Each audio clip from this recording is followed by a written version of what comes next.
ఎన్నో లక్షల మంది ఈ సమయం దానికి కేటాయించారు. దీనివల్ల ఒక ప్రయోజనం అంటూ ఉండాలి. ఒకరు మాట్లాడుతున్నప్పుడు పిచ్చి కుక్కలు అరుస్తున్నప్పుడు ఇంకా చర్చ ఏమవుతుంది? ఆటవికుల వాళ్ళు ఏమన్నా అడవుల్లో నుంచి వచ్చారా? ఊళ్ళో నుంచో వచ్చారు?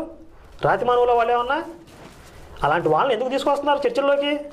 ఆ ముత్తయ్య అనేవాడికి ఏమన్నా సబ్జెక్ట్ ఉందా అసలు? వాడికి ఆ ఓటుకు నోటు కేసులో బ్రోకర్ ప్లాన్ చేసి దొరికిపోయాడు. వాడు ఒక దొంగ.